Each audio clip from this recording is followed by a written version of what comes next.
Good morning, everyone. I want to begin by congratulating the first graduating class of the School of Awakening.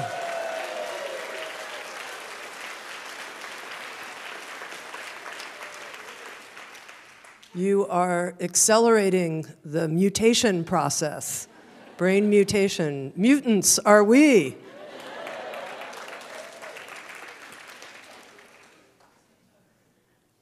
I also wanted to share with you a bit about further opportunities to keep deepening in the process. Many, many people have come up to me and asked, what's next? Is there going to be another School of Awakening? How can we go further? So I want to answer that question. The good news is that we will be having a second class of the School of Awakening. It will be between January and June of 2021.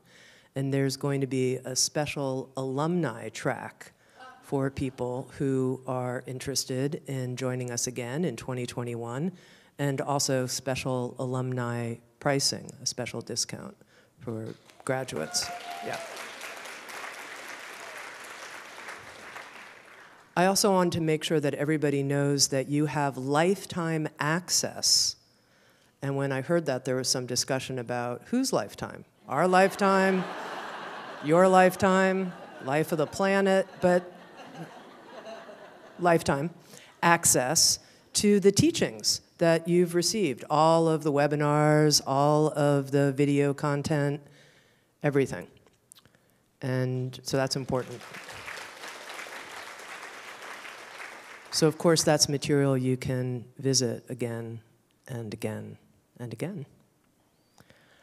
I also want to let you know that the School of Awakening Facebook group will be up through the end of June for those of you who are interested in making contacts with other School of Awakening participants, and that also you have the community directory that you can refer to if you want to try to connect with people in your area and continue to be in connection with other School of Awakening participants. A blessing, the community directory, wonderful. Thank you. All right, and then finally, okay, you guys are hearing about this first. For those of us who are interested in bringing presence to how we create in the world, we will be offering in the fall of this year a special 8-week online course with Eckhart on conscious manifestation. So this is going to be announced in September, and it's a program where Eckhart turned his attention to this topic of how do we manifest from the fullness of being. So that's a program that you'll hear more about. Okay, Eckhart will be, yeah. And I just want to thank all of you. I just want to thank all of you for your full participation and mutation. So Eckhart will be with us shortly.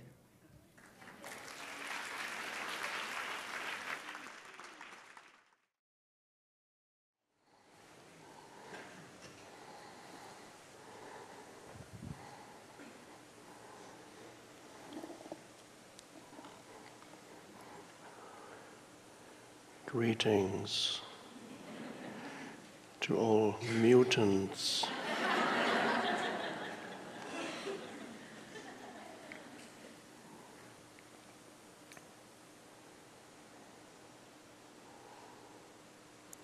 Universal intelligence, consciousness,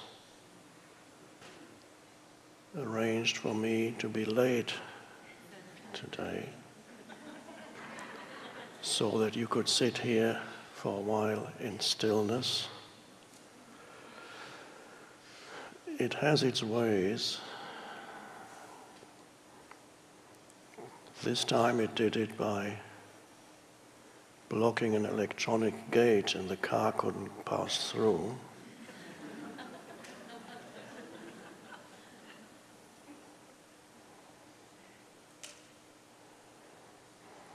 Miraculously, I was able to climb over a wall.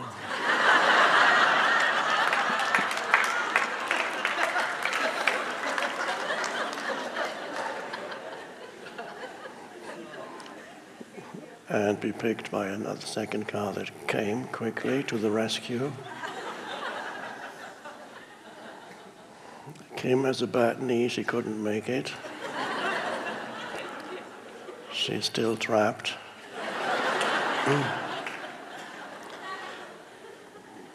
Hopefully by the end of this session she'll be here, but you never know. So that was the adventure so far. Of course, I got extremely stressed.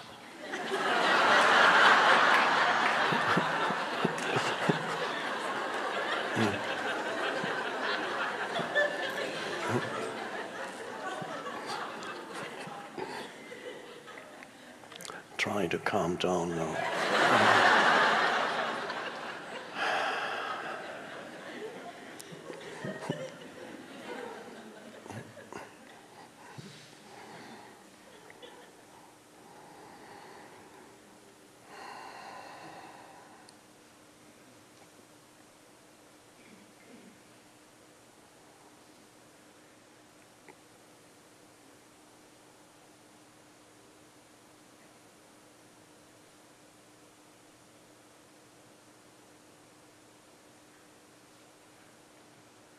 Well, indeed, when I arrived, Tammy told me that she had used this interesting word, mutant. I wasn't here when she spoke. I hadn't come to me. It sounds good.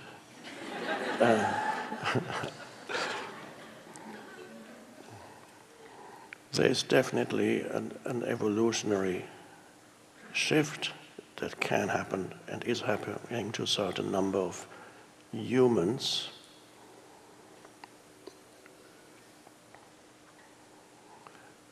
A minority, of course, on the planet.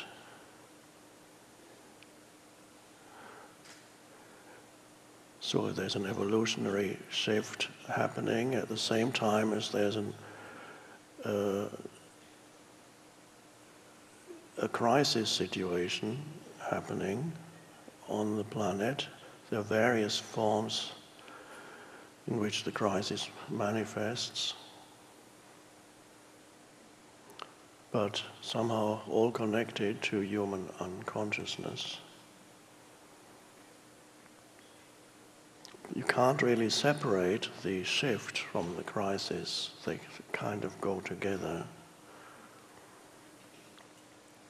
because the shift only happens under extreme pressure.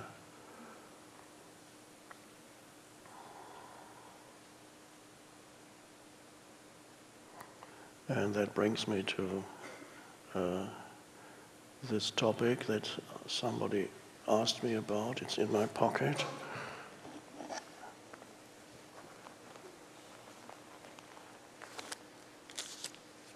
Yes. To remind me that we forgot to talk this weekend about the end of the world.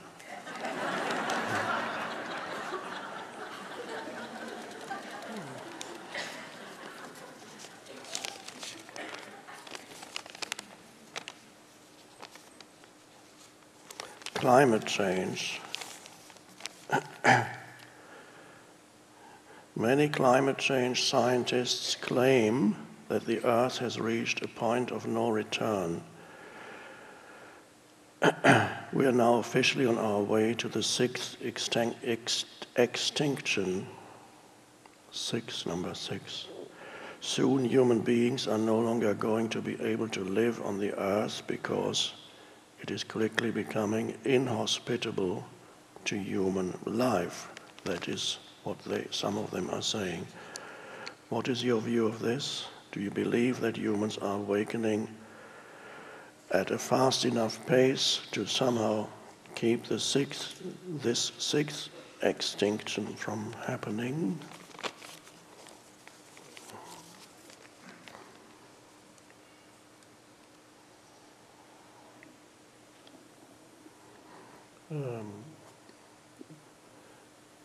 Well, of course, we all know that humans need to be much more aware of how they live on the planet, and it's urgent that they become more aware and stop their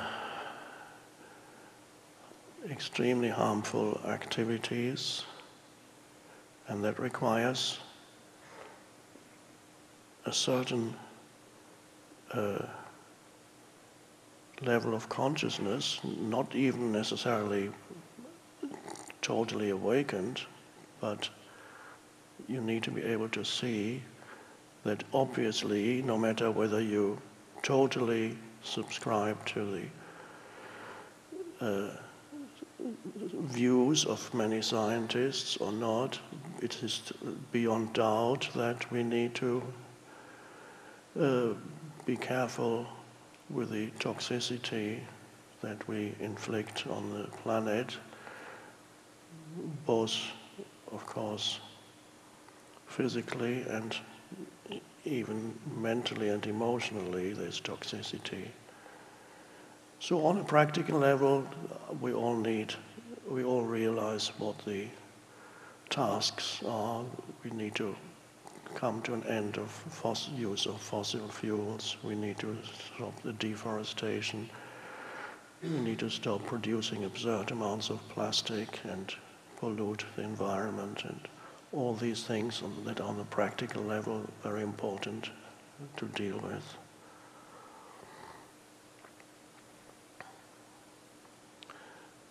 So it needs to be addressed. It's important for this not to be turned into an egoic thing, because we cannot heal the planet if we are motivated, if our endeavors become contaminated with ego.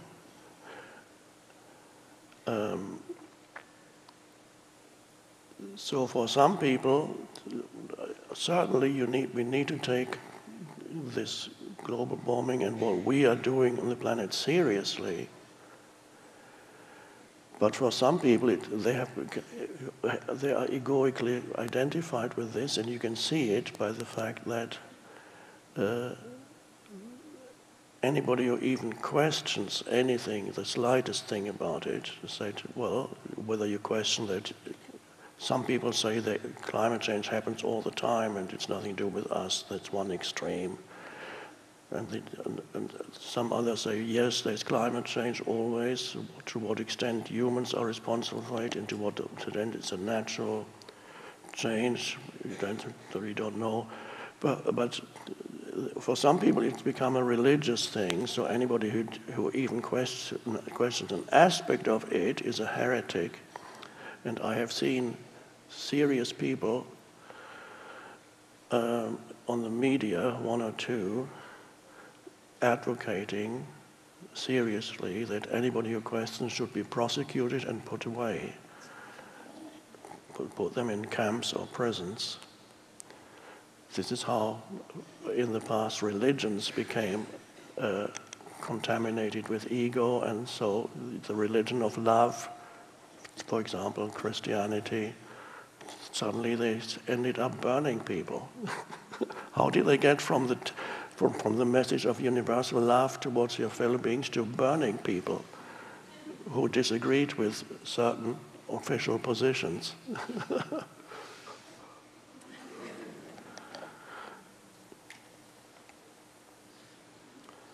Nobody knows where we are moving towards.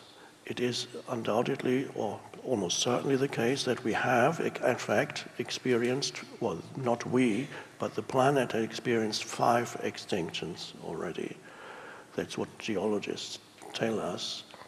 And every few, 100 or 200 million years, so not that short time intervals. And probably caused by either volcanic eruptions or the Earth being hit by meteorites, for very apocalyptic scenarios, just devastating. And they say in the most destructive extinction, one of them, the second or third, over 90% of all life forms on the planet became extinct. Isn't that amazing? 90% of all life forms. And in other extinctions it was 60%, 70%. Nobody knows for sure, but from the evidence that geologists found. And now there is the theory that we may be moving towards a sixth extinction, perhaps, possibly caused by humans or contributed to by humans. But whether or not this is the case, we cannot know for sure. The important thing, of course, is on the one hand to take practical action. On the other hand, and this you won't read about anywhere, is that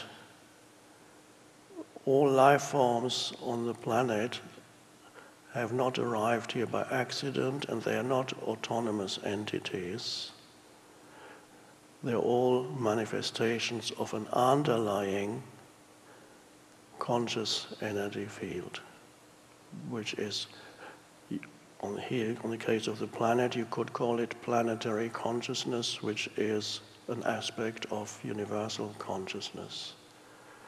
So underlying the world of the surface reality that we see, there is an intelligent, a vast intelligence underlying it all. And that vast intelligence has always, not only recreated life on the planet, I would even suggest that after these extinctions, life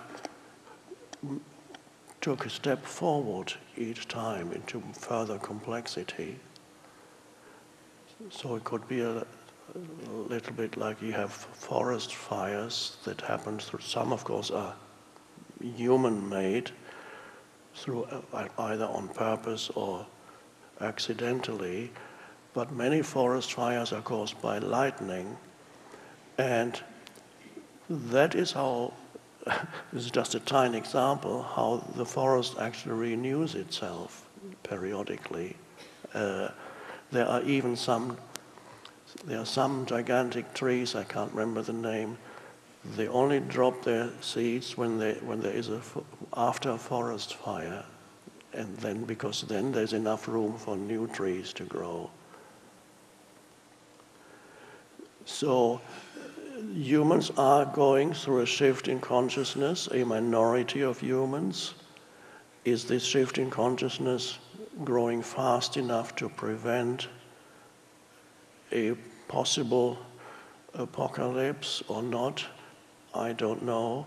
Or is an extinction certainly coming? And if it is, I'm very confident that all life ultimately is contained in the consciousness of the planet. So, and again, the Course in Miracle dictum, nothing real can be threatened. What is ultimately real is not the surface appearance of things. What is ultimately real is that which is behind all the manifestations of life, and that is a universal, a vast intelligence that is gradually manifesting more strongly in this dimension and creating and continuing to create this complex universe.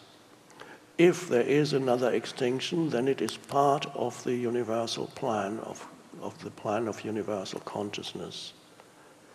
And whether or not a few humans will survive, perhaps a few conscious ones, I don't want to suggest that We don't want to go that unconscious humans will disappear and only conscious ones will remain. That becomes too... but I wouldn't be surprised if something like that did happen. But universal consciousness does not even depend on the human form. It could use other forms. But we have come a long way. Humans have come a long way in the evolution of consciousness on the planet. If I were the director of universal consciousness, I would say, we've come a long way. It's not time to terminate them yet. There's still a great deal of hope left because they have come a long way. Yes, they are a bit crazy. But some of them are actually doing quite well. Let's give them another chance.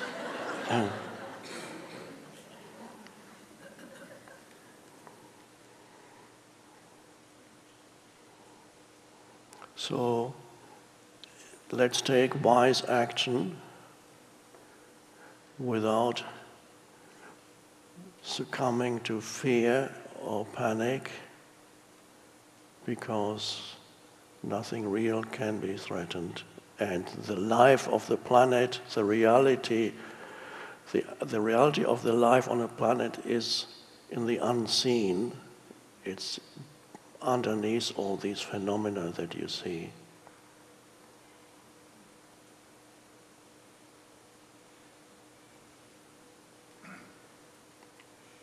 And then you can take action in a state of, with power, but peaceful power. And it doesn't become egoic. And the heretics are no longer heretics. You can listen to them, and even if you disagree, and still recognize the essence of who they are. So no need to put them in prison camps.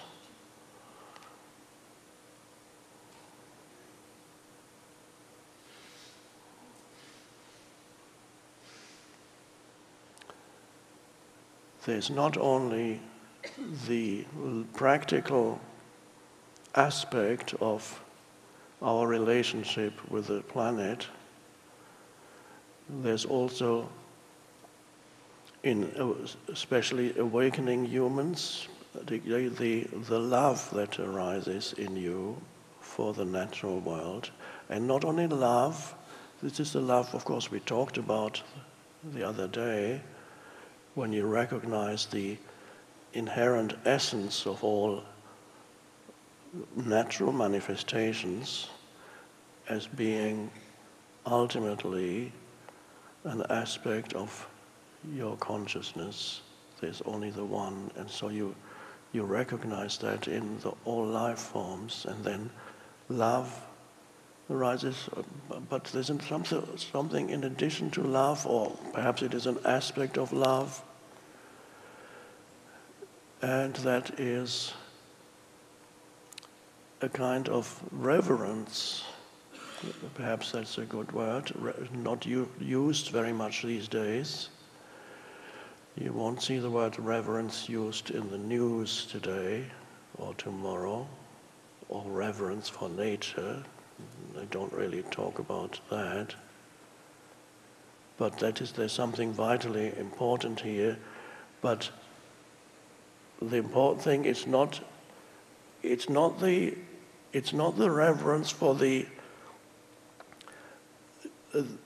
manifested form, although it is beautiful, but it's only beautiful because something beyond the form, so to speak, shines through it. So it's not the reverence for nature as a god. Nature is an aspect, a manifestation of the divine, but it is not in itself the divine. Human beings are manifestations of the divine, so you wouldn't worship a human being. The being, yes, but not the human. But you don't need to worship the being in another human because it's in you. So whenever you worship another human being, that's misleading, and you somehow, an error has arisen because you're mistaking that which shines through the human, let's say it is an awakened human, so you're mistaking that for the form of the human. So fortunately, nobody worships me because that would be dreadful. And because this person is relatively meaningless. This person is just an opening for consciousness to speak through and to manifest through. So in past ages, when humans were not so mind-possessed, not as mind-possessed as they are now, they did regard nature as sacred because they could sense something that was shining through nature. So the ancients, in ancient Europe, in ancient England, Germany, and for example,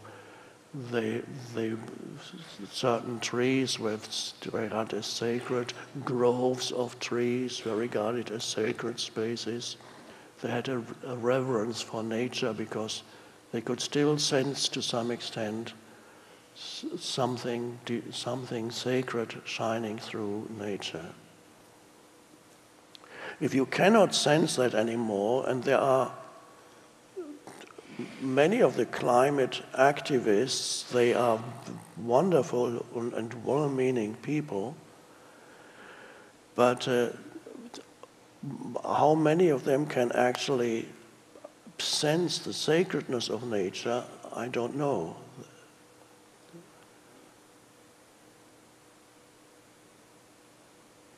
And so that is very important because nature and human consciousness, there's a deep connectedness with human consciousness and nature. Human consciousness, not just human actions, human consciousness affects nature. Nature responds to human consciousness. And this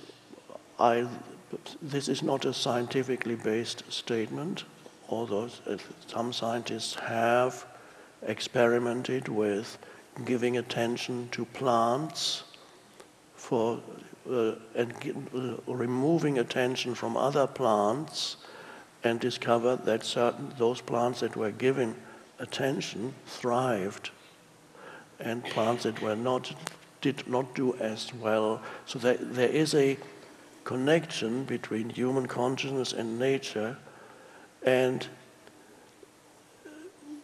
this is why I said or wrote somewhere that when you recognize, for example, the beauty of a flower or of a tree, and you can only not just recognize the beauty, but when you're still enough, you can sense its inherent something that is not manifested to the senses, that you cannot see it or smell it, but something deeper that is in that flower and expresses itself as the flower. And that is what you can sense, and that is where the reverence arises. It's something, life is sacred. The essence of all life is sacred. And so you look at it, and then what happens? The flower doesn't know its own sacredness or its own beauty, but since ultimately there's no separation between you and the flower, when you recognize the beauty of the flower, I suggest to you to just consider it, don't need to believe anything, then the flower recognizes its own beauty through you. It is suddenly you add something to the flower that wasn't there before. Consciousness, the light of the flower was an expression of consciousness on its own level, but when you recognize it, then within the totality of consciousness, the flower recognizes its own beauty, and it goes. And the tree, when you give attention to a tree, not just only for a few seconds, but a bit longer, then you can sense that the tree notices you in a very strange way, not like a human, not like, oh, not like that. The tree is very, very quiet, and it goes, so then there's something very far in the background, something that is going,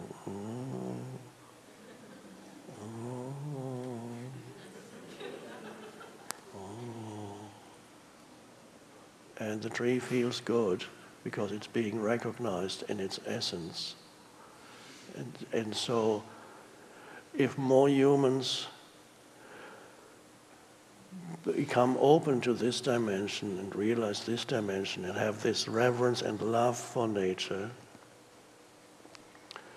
that is very important, and that could be something that is overlooked. I'm not saying to neglect. You must stop polluting nature, obviously, on a practical level.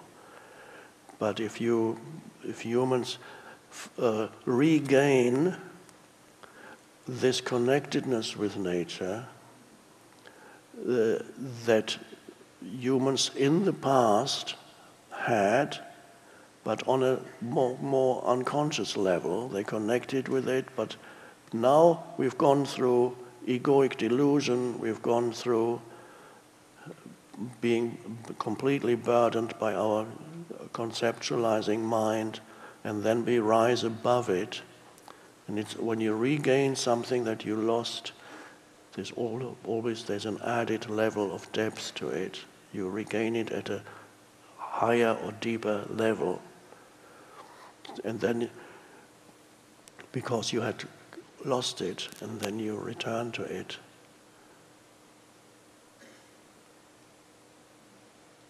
You have to be still in nature in order to sense this. If you cannot be still, then you cannot sense that which lies beyond the phenomena of nature.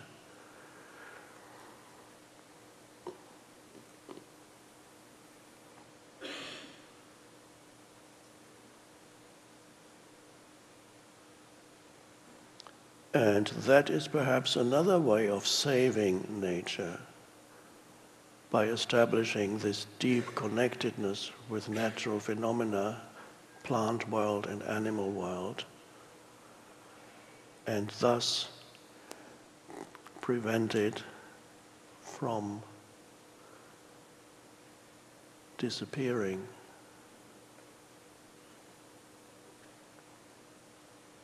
So that nature begins to actually respond to humans, because what you put out into this universe gets reflected back to you on every level of life. What you put out, you get back. If you love nature, nature responds to that. Instead of treating nature as something to be conquered, nature responds to that too. Then it can become hostile, because if you are hostile, it becomes hostile. If you want to exploit it, then you will have to struggle with it, or it might leave you. And so if you love nature, nature loves you back. This sounds a little mystical, perhaps, but there's I would suggest a deep truth in that. And it is perhaps that not only what we can do or refrain from doing on the practical level that can prevent the so-called sixth extinction, if it can be prevented. If not, that's fine too. it's not only that what you can do on a practical level, it is also your state of consciousness that has an effect on nature. And it is possible that if enough humans awaken, then the extinction will not be necessary. But if it is necessary, I'm okay with it. Only the forms disappear and then they become reborn into other forms. Consciousness continuously evolves in this universe. Now, obviously, there's going to be a mass extinction happening here because in 100 years' time, not a single human that you see around you will be alive anymore. But of course we hope we'll be replaced by other humans, yes. And then they go too. But what is incarnating is the one being ultimately. What is incarnating through all life forms is the one consciousness.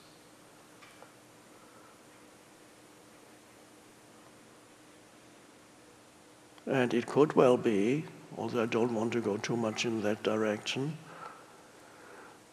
that when humanity has fulfilled its universal purpose, there's only one or two humans left that incorporate or contain all the consciousness of humanity in two humans, and then ultimately in one. The two would be male and female, and then at some point male and female also move into one, and then you have just one being, no longer physical, of course, and that one being represents the universal idea, to use a Plato's term, represents the universal the human consciousness, the human strain of universal consciousness, one aspect of it. So, and then we don't need, not because we don't have bodies and no longer male and female, we don't need male and female bathrooms anymore.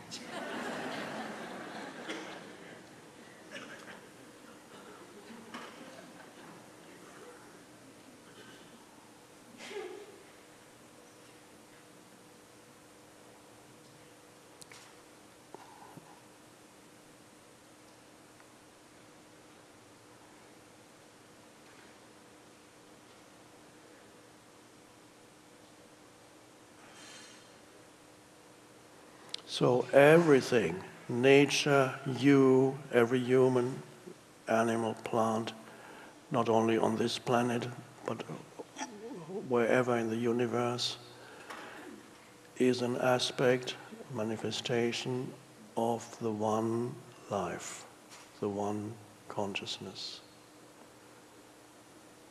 appearing in countless disguises.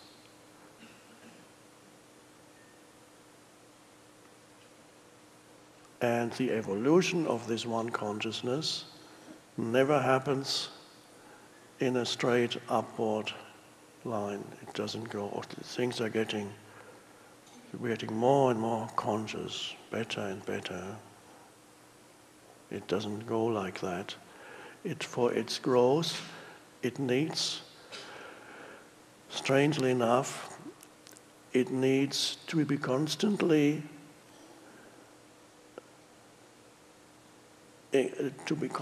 experiencing restriction, limitation, obstacles, challenges, barriers. So the world is full of events and things that seem to be here in order to block the evolution of consciousness. Both, even in one's personal life, you can see it. And whatever you find in your personal life, there are things that constantly seem to interfere with your plans, or your being an eruption of the unforeseen challenges comes into your life. Just when you thought you got it all sorted out now, then suddenly the next problem crops up, the next challenge crops up from somewhere. Oh my God, why is there's always something, and it's not just in your personal life. The evolution of consciousness seems to be blocked a lot. And so these obstacles, strangely, are an essential part of the evolution of consciousness.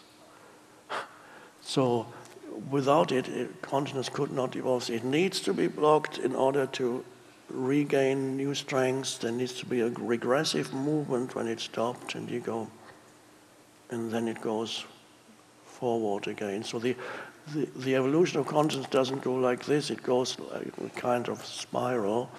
It goes up, and then something happens, and you go, oh. And then it goes, and then it's, oh. Because something blocked it, oh. And then this is how it evolves. So on a personal level, and even on a planetary level, it goes, the first life forms appear, hundreds and thousands of life forms suddenly appear on a planet that before was barren.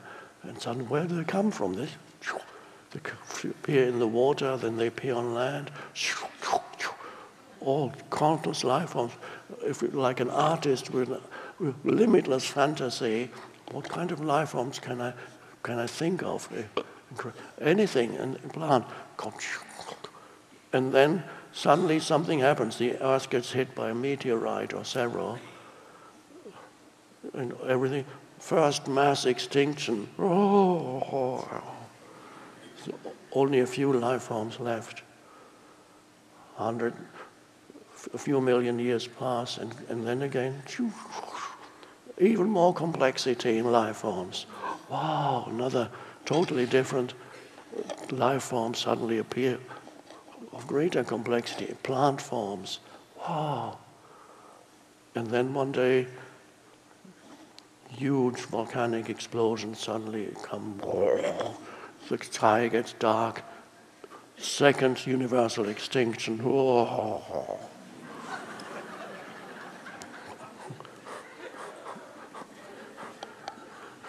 But something that gives rise to all that is there, and begins working again. Wow! And then the next level of life appears. Amazing process.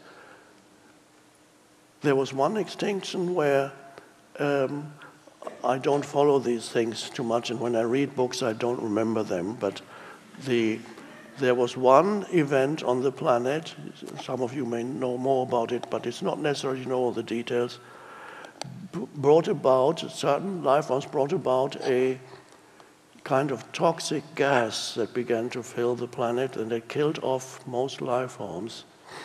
And it's called oxygen. Had a dreadful effect on many, many life forms.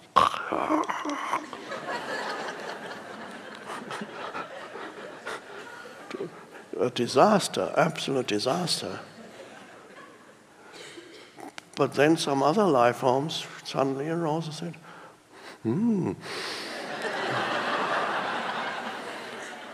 this is good. Can you smell the air? Yeah.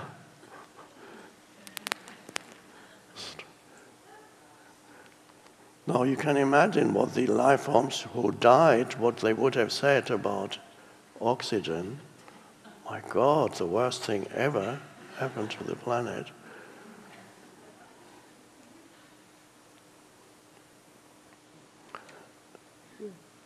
I'm an optimist,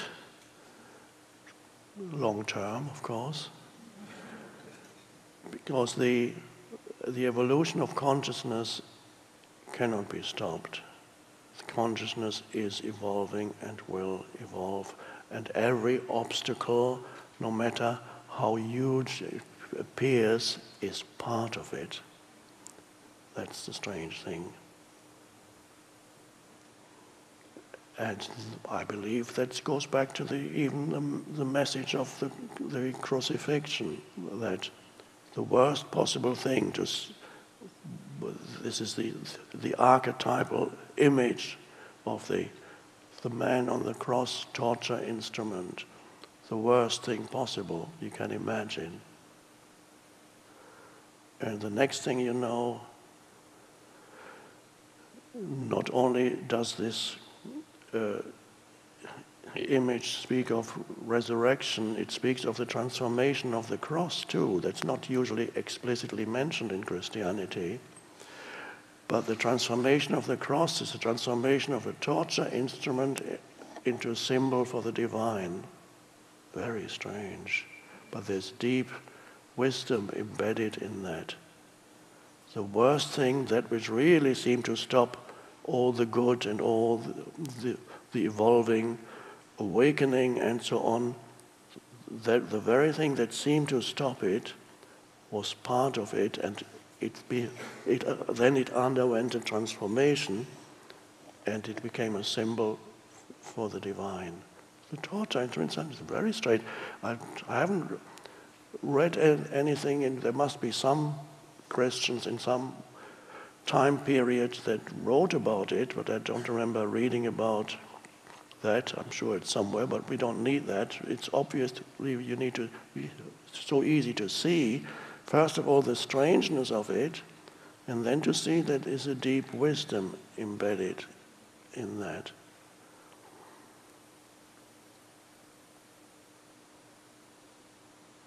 So I trust that what I've said will help you not to succumb to fear or panic as regards our planet, but to continue to have this trust in life, trust in universal consciousness, and we could ultimately say trust in God, because the source of universal consciousness. And there are so many possible scenarios on the planet. The planet is intelligent. It has vast, as I said before, there's a vast intelligence that is part of this planet. You cannot see it, and this intelligence is an aspect of universal intelligence. The planet may well decide that humans need to be reduced in number. The planet might decide, well, it's just too many of them, although it has produced humans. Humans are kind of part of the planet, the planet has given birth to humans, and the planet could easily, and with intelligence, reduce the number of humans even without violence. It could if it wanted, maybe it will. How would it do that? Well, reduce the sperm count in males until it gets very low, then that not many people would be procreation, would come to a very low point, and it's already happening, it seems. Who knows? That's one way. Or perhaps global warming is a kind of, what does the body do when it gets invaded by certain bacteria? It raises the temperature in order to fight back. So maybe the planet is raising the temperature because humans need to be, the numbers of humans need to be reduced. All kinds of scenarios are possible, but it's all fine. It's all, you cannot stop the evolution of consciousness and the manifestation of consciousness.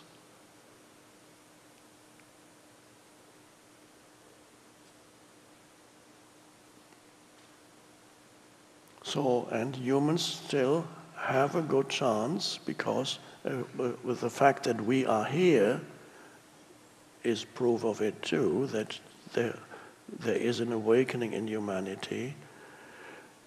So I very much doubt that universal consciousness would discard humans altogether yet. But if it does, that's fine too.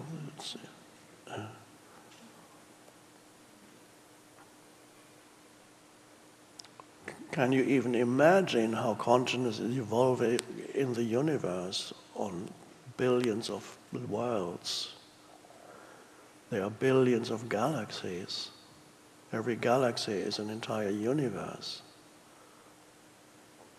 And then there are billions of stars and star systems, sun systems in the galaxies. An enormous, unbelievable magnitude. All you can only look at it in awe. I like that word, awe. My God, it makes you speechless. You look up in the sky at night and you go, oh.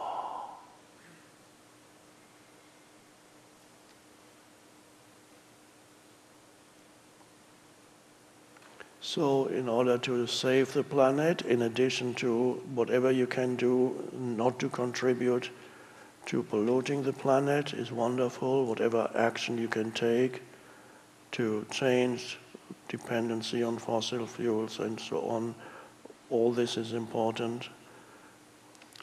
But even more important is your state of consciousness. Your state of consciousness and what you experience as the world, they go together.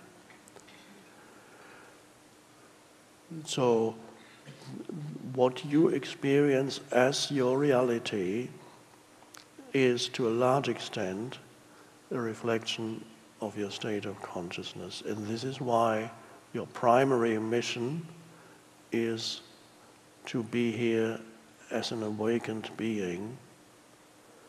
And then you change the world, because the world is an appearance in your consciousness. One could even suggest, I don't want to go there and I don't want to stimulate excessive thinking or any kind of thinking.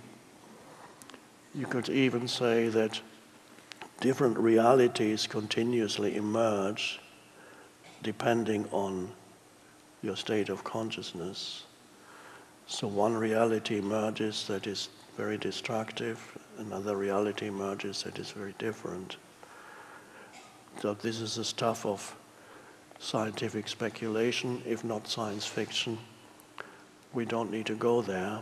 All you need to know in your own experience that the way in which you perceive and experience the world or reality, there's a correlation between your state of consciousness and that. That means you will be challenged continuously, no matter how awakened you are. And so that's fine. The huge difference is that the challenges of life no longer produce an unhappy self. The challenges of life no longer produce suffering. Because suffering, this term means psychological suffering. There is a person who suffers, an entity that suffers. So you don't transform the challenges of life anymore into unhappiness. And that's a huge step forward for consciousness.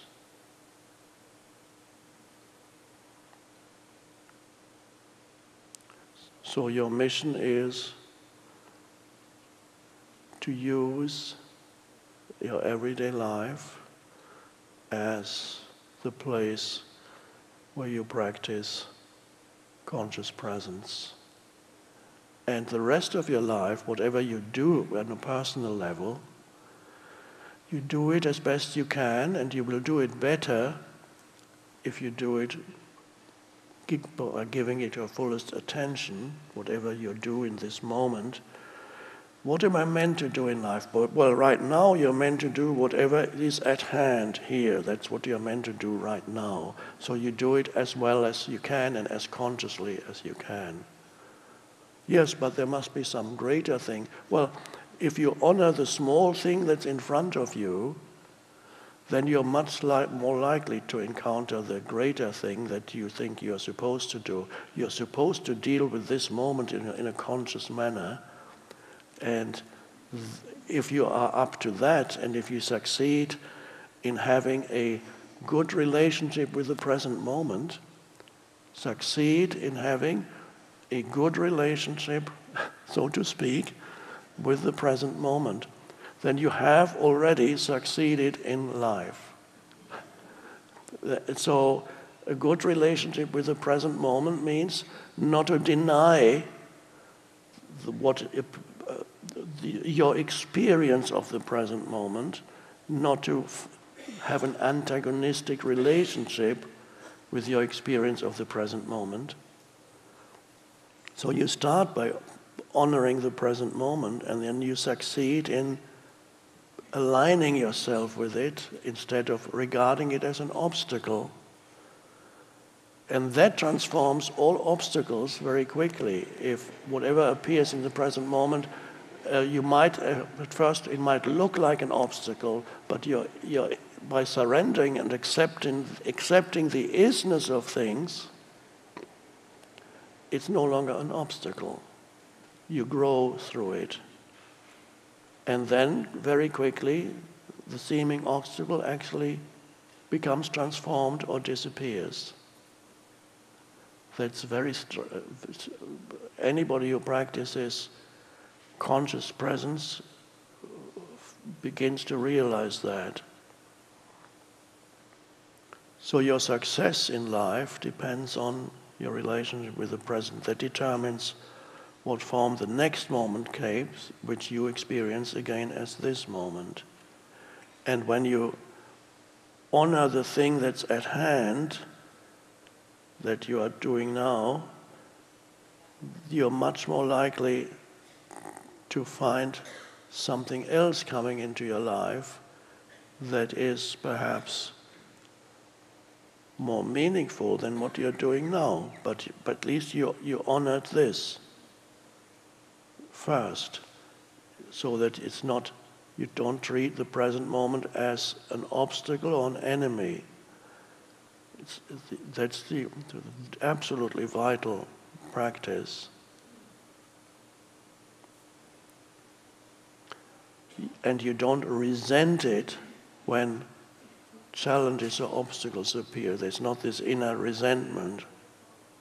And immediately the resentment results in complaining in your mind about what's going on here. Complaining in your mind, complaining to others.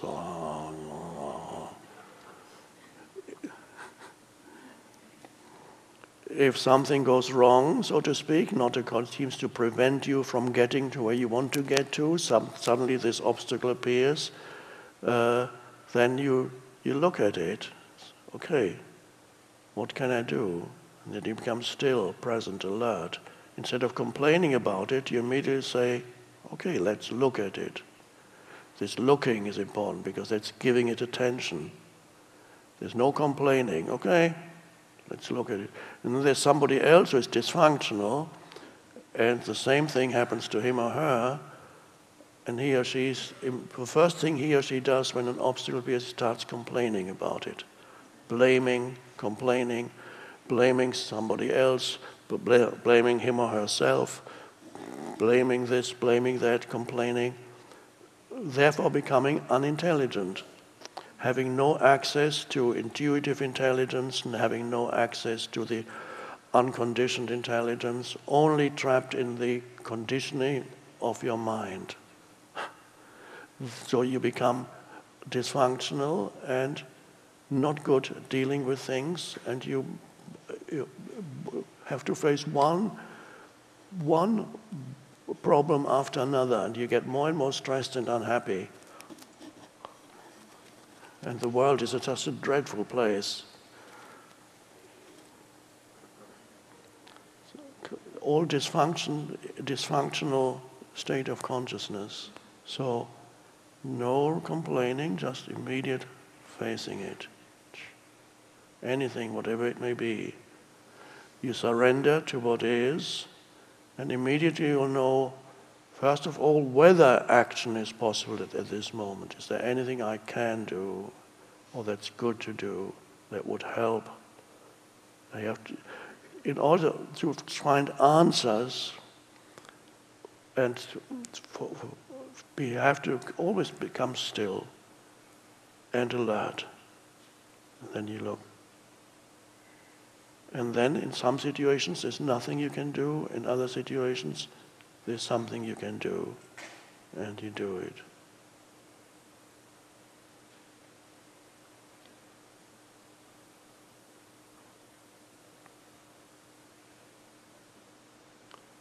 So once you know this principle at work, you can welcome the challenges that come into your life, big or small, because they're all opportunities for increased, more intense presence.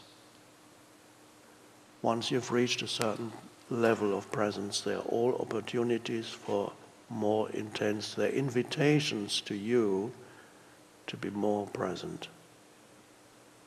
And if it's a life-threatening challenge, perhaps your body or some other situation, or perhaps you're sitting on a plane and it's starting going down fast. Wow. Can you imagine that?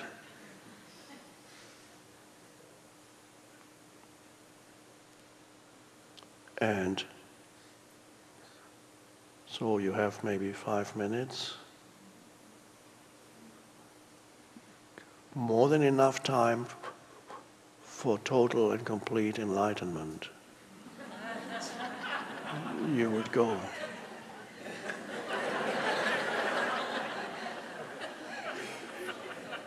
No more time. All time is gone. And it's wonderful. That's the flowering of consciousness. Or it could be that the doctor, the physician says something to you about the end of time for you, and you go. If you're not alert, extremely present and alert, it's the dreadful thing. And for most people, when it happens, except those who are already very present, will go into a unconsciousness and suffer. And some of them, at some point, come out of the suffering and rise back up into presence. There was the instance a few years ago, I read about it, a well-known musician in England. I don't remember his name because there are many well-known musicians that I don't know. He went to the doctor and he was diagnosed with only having a year to live. And he, strangely, it seems he had not come into contact with any spiritual teaching before. But in the interview he said, when he stepped out of the physician's office, he was in a state of elation, almost ecstatic. There was such intense sense of, I don't know exactly how it is, he did use the word elation. He was so awake and alert and said, wow, he didn't understand it at all. He said, this is so amazing. And then he realized that he was living totally in the present moment, always after that. And one thing he said is, he thought, why didn't I live like that before? This was a spontaneous spiritual awakening triggered by a physician's diagnosis of little time left.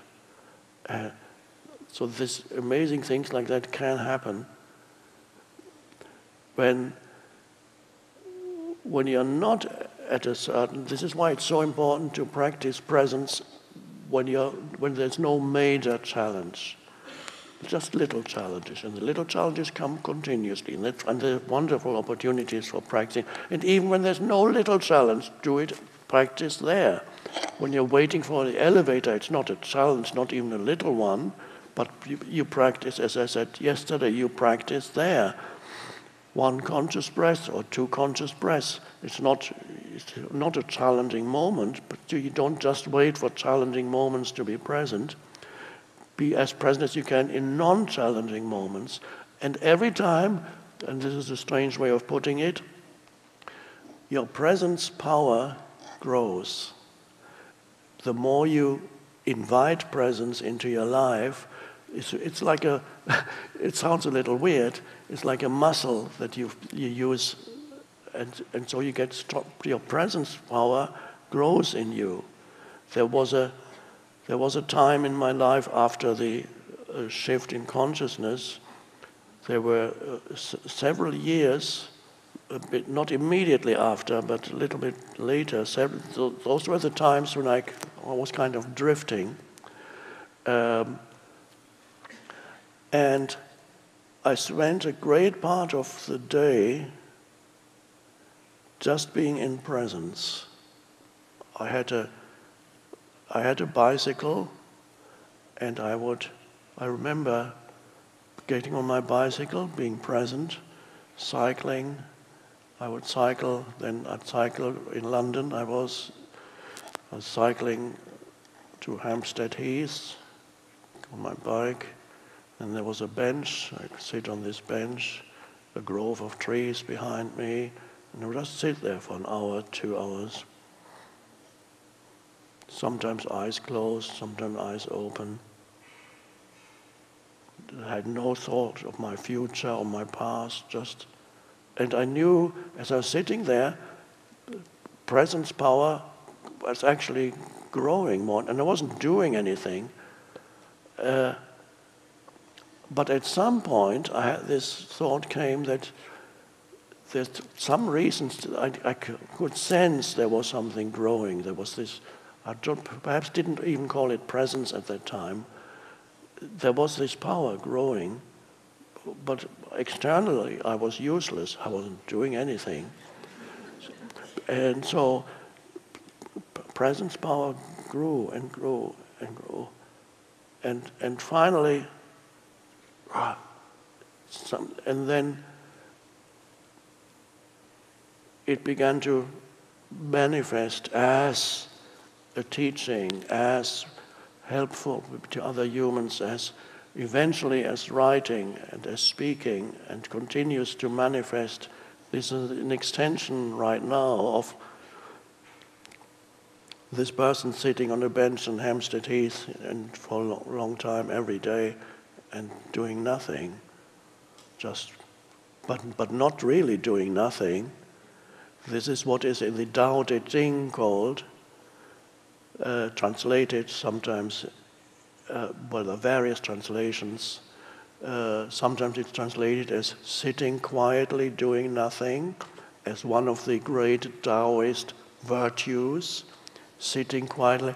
Now this can be easily misunderstood, because sitting quietly, doing nothing, sitting quietly is the key term. What does that mean? It means you are absolutely still and present. So and this doing nothing, there's still intense energy there of consciousness. So it's not the doing nothing. Sometimes it's translated, I believe, as actionless action or something like that. So that's the great virtue in ancient Taoism, sitting quietly, doing nothing, but that implies intense presence. So use these moments when there's nothing else to do, and whenever in the past you would have taken out your cell phone and looked at it pointlessly, take some conscious breath, for example. You no longer need to get your phone out of your pocket for no reason whatsoever, just because somebody else standing next to you is getting theirs out, or everybody else in the waiting room is getting theirs out. There may be a reason sometimes for getting out that's different. You need to look something up, or need to see who is texting you, or you might choose not to look right now. So, building up of presence power in you, and then you meet small challenges, and they become very much easier to deal with. And then from time to time, a big challenge comes in. And that will intensify your presence even more. Or if it pulls you into unconsciousness, then that's a small regressive movement, and then you'll come back into presence from there.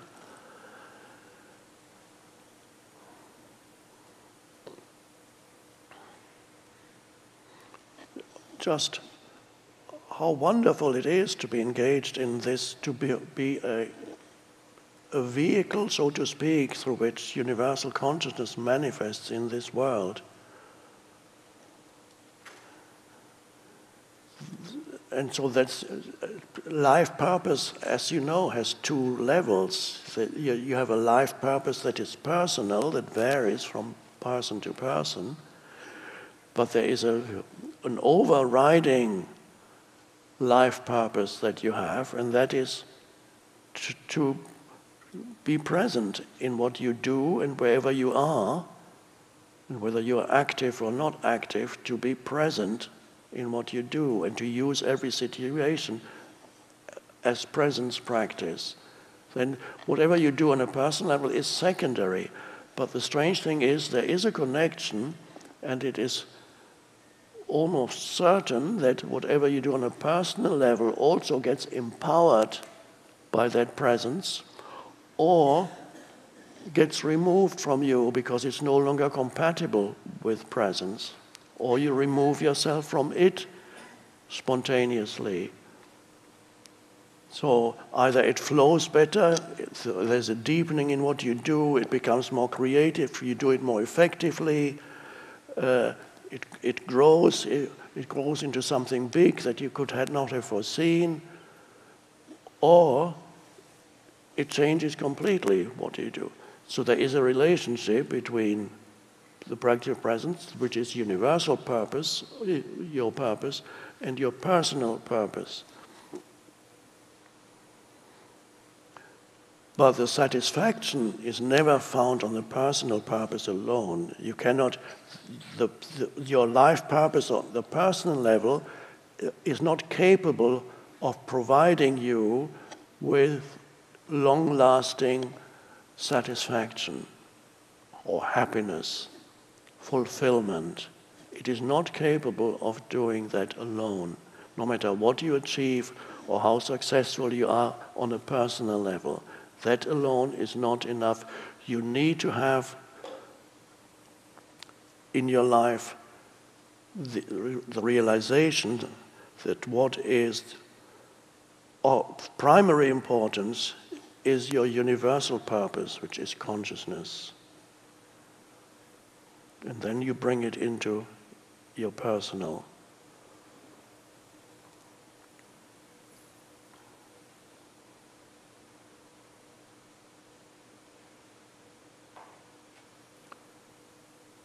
It's so wonderful, this, just to be engaged in this. That is what makes your life worth living. It would be no reason for me to be. For me, why would I be here if it weren't for that? What is the purpose? Just what?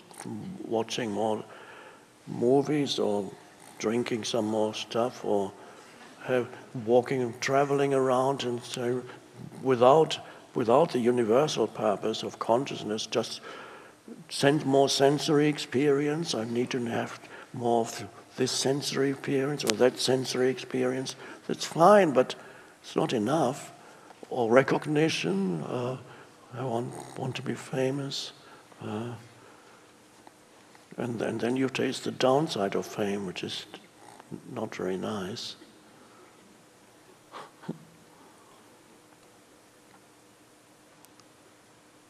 And whether is your life a success or not is determined in this moment. Don't look to an insane world to tell you whether your life is successful or not. The world doesn't know. So your life is successful if you are conscious in this moment.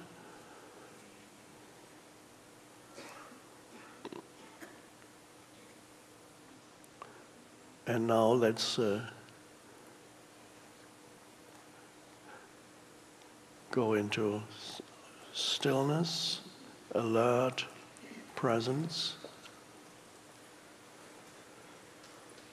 timeless consciousness.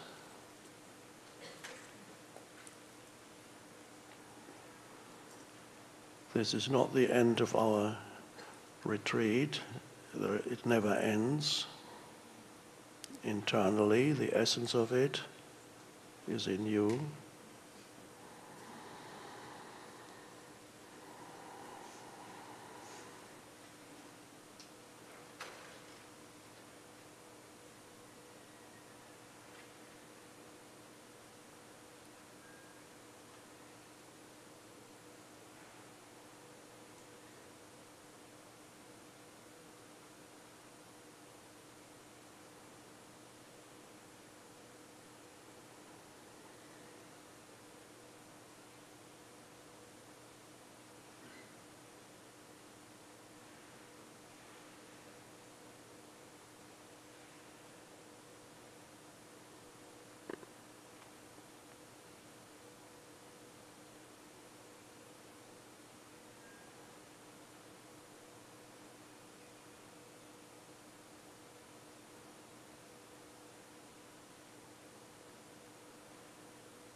Thank you for sharing presence. We are one consciousness.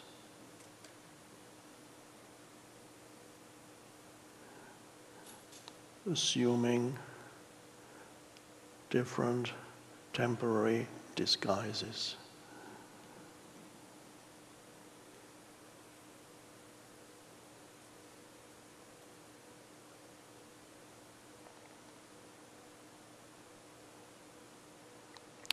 And you're not going anywhere. Just the scenery around you changes.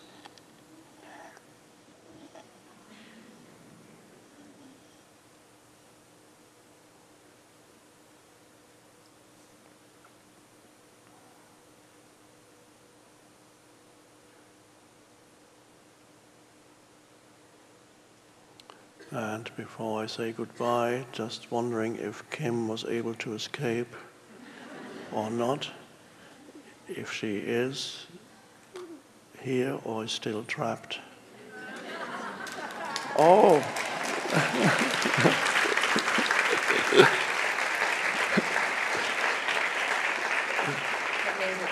Oh, very good.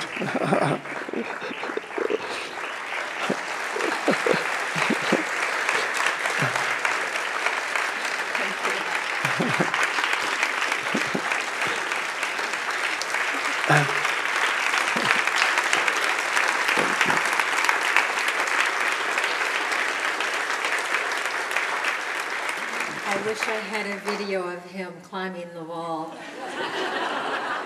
Yes. Darn! Yes, I'm not as helpless as I look. Now I know. Thank you so much. It's been a pleasure to be with all of you here, and we are always with you in spirit, always. We're here because we're the same. Thank you. Thank you. Thank